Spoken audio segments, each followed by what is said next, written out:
We see all the basic elements of classical Greco-Roman architecture here. We see the columns, the floral capitals, the decorated friezes. We see the broken pediment, the central tholos.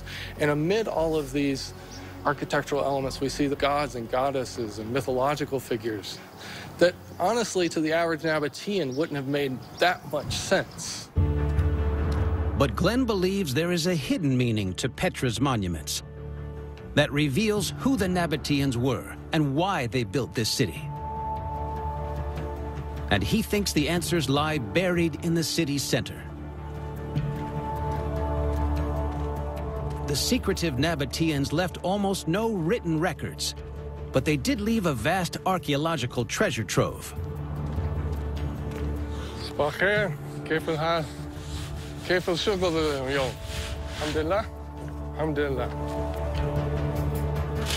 Today, American and Jordanian archaeologists are sifting through the huge heaps of sand that cover this city. So many things that we have come out of this dump. Pottery like this reveals that the Nabateans were rich and sophisticated. Very nice.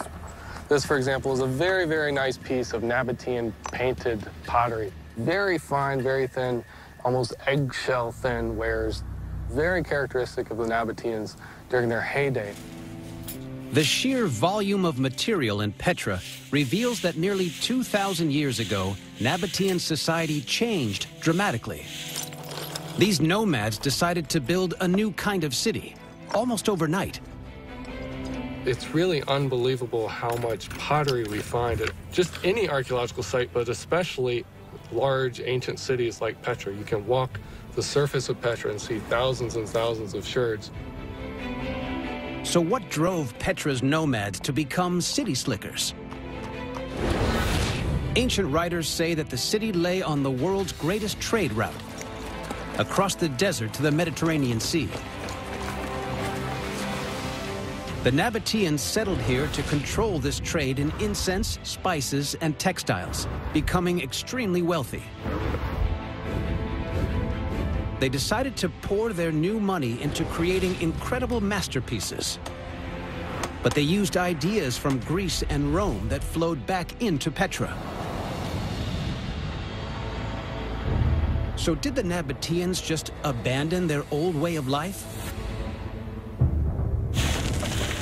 Glenn's pottery comes from a shrine called the Temple of the Winged Lions.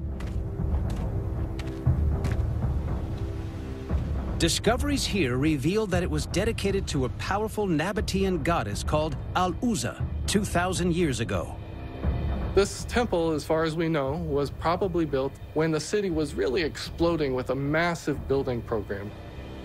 Glenn and his colleagues are still piecing together exactly what this sacred temple looked like. But they've discovered that it hides a secret.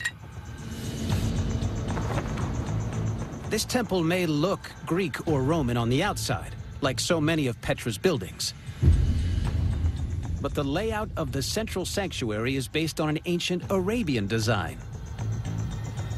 A lot of the decorative elements of the temple are actually much more common to Greek and Roman architecture. But at the same time, that's something of a veneer because the temple itself is very much a Nabatean spiritual house, is very much worshiping the supreme Nabatean goddess Al-Uza. The Nabateans built a new kind of city that fused nomadic Arabian culture with new ideas coming in from Greece and Rome. Glenn thinks their kings were trying to announce their arrival on the world stage.